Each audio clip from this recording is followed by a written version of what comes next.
Today I'm going to try to explain you very briefly the main things that you have to know about the economics. So each time somebody starts the economics course, they usually start with the central problem of economics, which is scarcity. Scarcity means that there are not enough things to satisfy all of our desires, that there is not enough.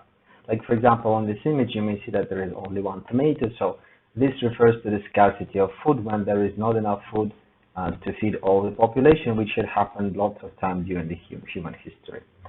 But when we talk about economics today, you may say, well, we have enough food to feed everyone, but still many people are going to be hungry, and often many people, they're going to desire things that are really not food. Why? Because the economists talk about the wants and the needs. Needs are the things that we need, and the wants are the things that we desire. And it's often not the same thing. For example, we may desire some very expensive things that are completely unnecessary, like, for example, diamonds. Everybody loves diamonds, everybody wants diamonds, but in reality, diamonds are not a necessity. Actually, diamonds are completely useless. There is no way you may use some diamonds in real life. It's just like something that you put in jewelry. So this is called the paradox of values. When something that is completely useless, something that is just like a luxury, is going to have a lot of value. Meanwhile, something that you may use, something that you really need, is going not to have value at all. Like for example, the air. The air is everywhere, but we require air to survive, but we don't have to pay for it. Why is this? Well, once again, going back to our previous topic, the scarcity. The diamonds are scarce, and that's why everyone desires them. Meanwhile, air is abundant. That's why you don't have to pay for it, because it's for free. When we talk about economics, we talk about two most important sides. We talk about those who consume, households over here, and those who produce, which are usually firms or corporations. How these two sides interact? Well, through the market economy. We have two types of market: the market of goods and services, the one at the top, and the market of the factors of production, of the things that you need to produce. So very briefly, like explaining it. So what is going to happen? Households are going to offer to the market of factors of production their land, their capital, their services, so that the businesses may buy them and make products. These products are going to be offered on the market of finished products that are going to be bought by the household. And the money goes in the opposite direction. You may see the blue arrow that shows the flow of money in a market economy. So basically we have two sides. We have those who produce, and we have those who consume. Those who produce are called the supply, and those who consume, they are called the demand. And on the market, we have something called the market equilibrium. Market equilibrium means that the amount of products that is being produced and the amount of products that is being consumed is actually the same. So the two lines, the red and the blue one, they are going to cross. And the crossing point is exactly the market equilibrium. But does this always happen in reality? The answer is no. For example, let's assume there's going to be a football game of Rayados, and the price, the P1 that we have over here, it's too low. People want to buy more tickets. There are not enough tickets. So what is going to happen? Someone is going to go and buy all the tickets and then sell them at the higher price. So as a result, we are going to reach the equilibrium point at the top, and the price is going to grow. The other situation, when there are too many products that are being produced, like for example, now there are too many clothing. So what the stores are going to do, they're going to offer a discount. So you will see that the price goes from price 1 to price 0, and as a result, the two lines are going to cross at the bottom. Supply and demand are the basic terms of the economics, and they represent the two sides that we have: the side that produce, that is the supply, and the side that consume, that are normal people we refer to as households. When we talk about economics in general, we talk about two economics, the microeconomics and the macroeconomics.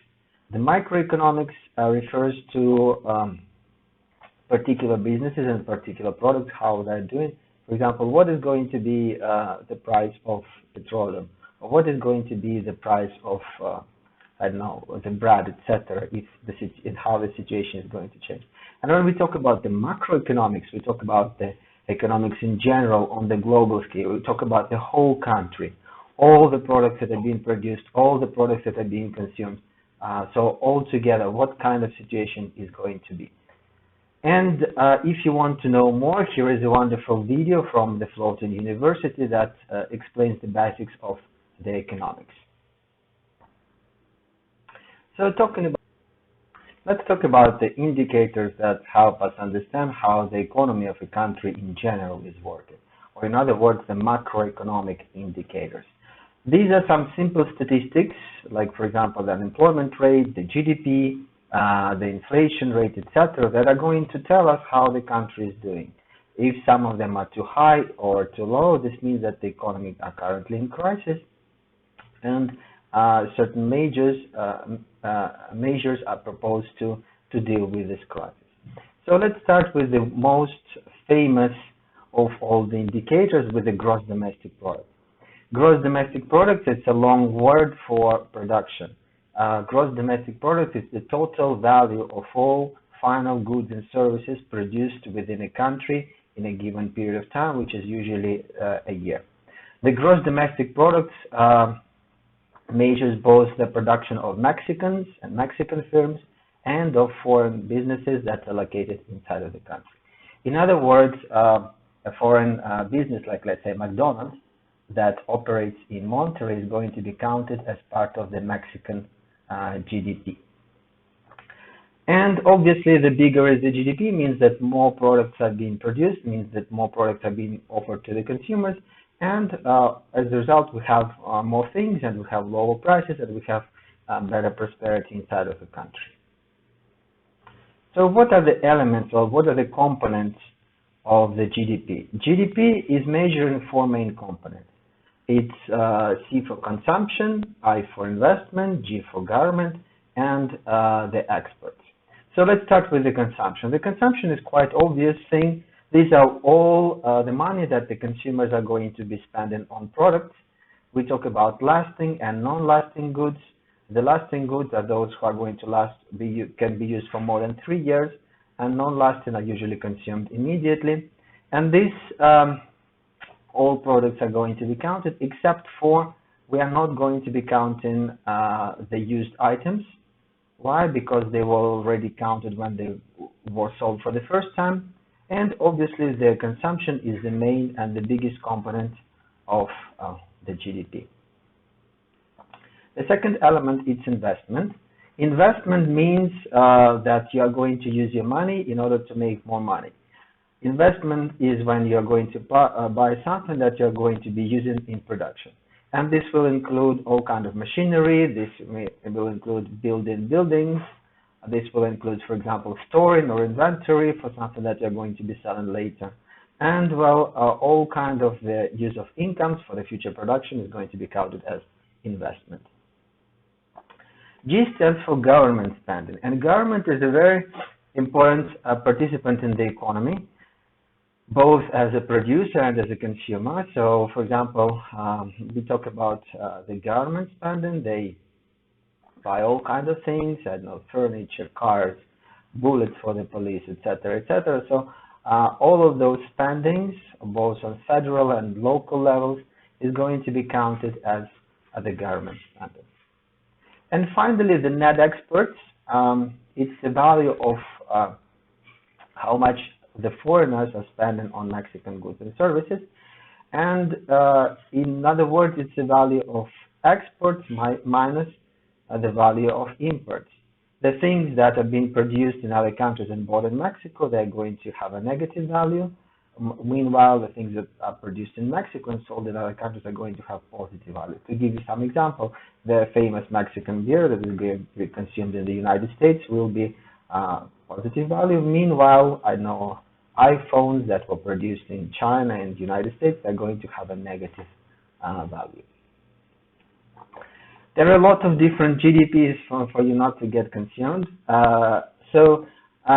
We talk about the nominal GDP, we talk about the real GDP, we talk about the GDP purchasing power parity, we talk about GDP per capita, GDP growth rate, and many more. Each one of these indicators, in reality, it's a different indicator. The nominal GDP measures the total production of the country in the current currency. So we are just going to add everything at the price that we have today. Meanwhile, the real GDP is going to take into account inflation, so that we are going to be able to compare the prices in different years. Let's say that the inflation was 5%, so the prices had increased 5%, and as a result, this means that if we use the prices, the new prices, the GDP is going to be bigger. But this increase in GDP is not a real increase in GDP; it's only increased because of the inflation of the prices. So for this reason, we use the real GDP. We're going to adjust the number by inflation.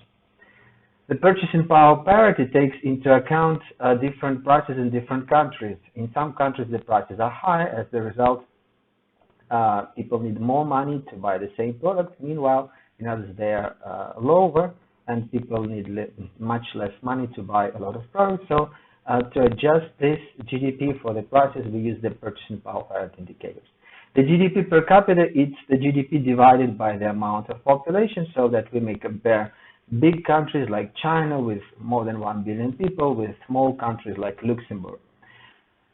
And the GDP growth rate means how much the real GDP, not nominal, is going to be changed from one year to another. So the GDP growth rate, it's the increase, usually in the percentage of the GDP. Another thing that we use the real GDP for, it's the business cycle. Business cycle, it's the representation of irregular, non-periodic fluctuation in the total or aggregate economic activity. The business cycle is going to be like call attention of the economists, most importantly after the Great Depression, which was a horrible economic crisis in the United States.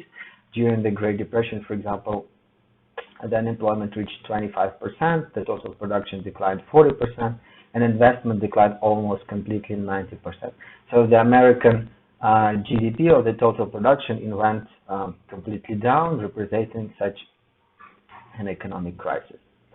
So business cycle, it has different stages. First of all, we have the stage of the expansion.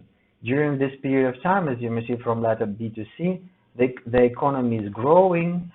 We have more production day after day. The beginning of the expansion is usually called the recovery, because we recover from a contraction. And the expansions, they usually last long, from 2 to 4 years, but it could be a whole decade in different economies when it's growing and growing and growing. What's the negative side of the expansion? Well, since the economy is growing, it usually creates some inflation, that the money, also the prices are going to be growing together with the economy. Nothing lasts forever, so at some moment the economy is going to reach its peak. So like you see on the letter C, this is like the highest point before the contraction. So after the peak, we have the period of contraction. The contractions are usually low, and it means that the total production is going to go in decline. Those contractions usually create certain economic problems, like, for example, less production, increase in unemployment. Usually the profits of businesses, they are going to decline, and as a result, the social problems like crimes, they're going to be worsened. The positive side that in developed economies, most of the time, the inflation is low during the period of contraction. And finally, the lowest point of the business cycle, it's trough. This is like the change, once again, from the contraction to expansion. So such non-periodic fluctuations, they are very important to know, because depending on like the situation, the government should adjust its policies and, for example, stimulate the growth of the economy through the fiscal policy or the monetary policy, or vice versa, to decelerate the economic growth to avoid another recession. Talking about another economic indicators, one of the most important, of course, is unemployment. What is unemployment?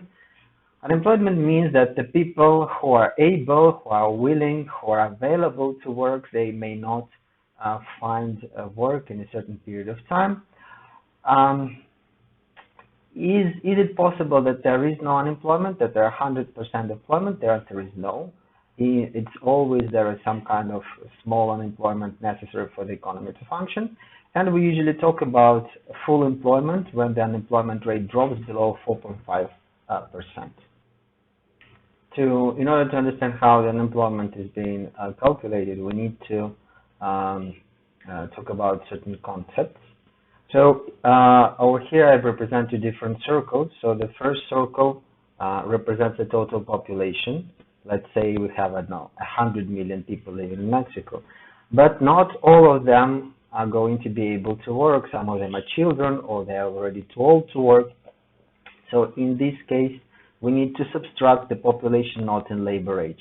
So this new purple circle is going to represent the population that has the age and capacity to work. But some people may decide that they do not want to work. For example, it's a mom who wants to stay with her small child, so they're going to be considered as economically inactive. So this small part representing people who are economically inactive. Those who are economically active, this green part, they are going to be considered as the labor force. And the unemployment is going to be calculated as the percentage from the labor force. So we have two parts, those who are employed and those who are unemployed or looking for a job. So it's very important to understand that the unemployment is not calculated from the whole population of the country, but only from those who are economically active, who have the proper age to work, and who are going to be capable to continue working. We have different types of unemployment. We talk about 5 different types: seasonal, structural, frictional, cyclical, and technological. The seasonal unemployment, I usually give the example like as a joke of a Santa Claus. Santa Claus works only 1 day a year, and the rest of the year, or well, obviously on Christmas, the rest of the year, he's going to stay, I don't know, at home in the North Pole, whatever he's doing there. The structural unemployment means that the structure of industry is going to be changing. As a result, certain products are not being produced, like, I don't know, CDs. Who buys CDs today? Almost no one, right? So all those engineers who are experts in producing CDs are going to lose their jobs, or they have to change their specialization. The frictional means that you are going to be changing from one job to another, and you're like in between the jobs. The cyclical unemployment is caused by the decline in general economic activity. In other words, it's caused by the business cycle. When the economy is in contraction, we talk about the cyclical unemployment. And finally, the technological unemployment is when the technology changes, so we no longer need those people. Why? Because a new computer does it better. So, for example, the invention of I don't know, some computer system is going to change certain professions, and they may disappear, and instead we're going to be using the machines to do this job. So maybe you have a question like, for example, am I unemployed? The answer is no. Since you're a student over high school, you are currently not considered as unemployed because you already have an occupation. Your occupation is to study. And or for example, if your mom, she's a housewife, is she unemployed? The answer is no, she's not unemployed because she decided not to be economically active. Another important indicator that most economists talk about is, of course, the inflation. The inflation is the change in the level of prices, means that the prices are going to be growing. This change has to be sustained, and it has to be for all the prices. This means that if only one product, even if it's not tortilla or gasoline, is going to change its price increasing, but the rest of the prices, they stay the same, it's not inflation. Inflation means that all the prices are going to be growing. And sometimes what happens is the opposite process. When the prices are going to decrease, we talk about the deflation. In order to calculate the inflation, we use something called the CPI, or Consumer Price Index. Consumer Price Index, it's the result, like we are going to sum the prices of all products and put it as 100%.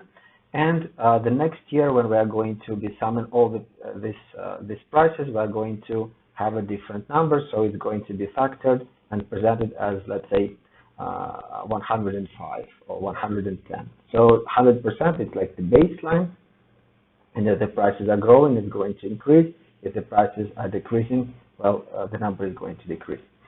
How do we calculate the inflation rate? The change in price levels divided by the beginning price level and multiplied by 100. In other words, the price level of the last year minus the price level of the base year divided by the price level of the base year and multiplied by 100. I know it may be confusing right now, but it's not that complicated. So we have three types of inflation. Super high inflation is called hyperinflation. The moderate inflation caused by an economic crisis is called galloping inflation. And the normal inflation, meaning that the economy is going quite well, it's called the creeping inflation. It's very slow, and it's usually 1 to 3% a year. And finally, the last topic that I need to talk to you about, my last minute, it's about the Mexican financial system.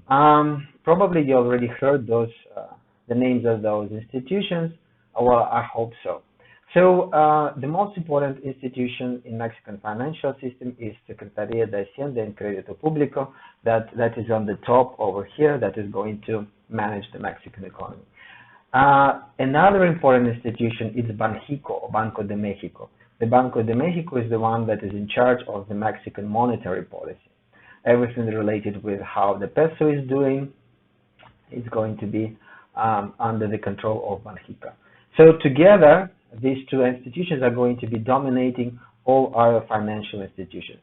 Like, for example, the National Commission for Retirement, that is going to be in charge of Afores, or the retirement funds.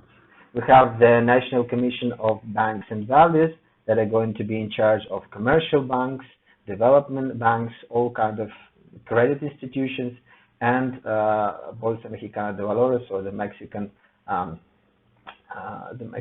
it's called, stock exchange. So, finally, the National Commission of Insurances and Bonds is going to be in charge of like the insurances and like the issue of the bonds, which are like the obligations to pay in the future for the money that you lend to an institution. So basically, once again, you may see that in your real life, most likely you only have contacts with the commercial banks, like that we have over here. It's very rare that you have contacts with development banks. And the auxiliary credit institutions, like for example, when you want to buy a car and you want to pay it in payments, you are going to also be using some kind of auxiliary credit to do this. So this is like a very basic introduction. I just wanted you to know some terms of the economics that you will need in order to study it a little bit more.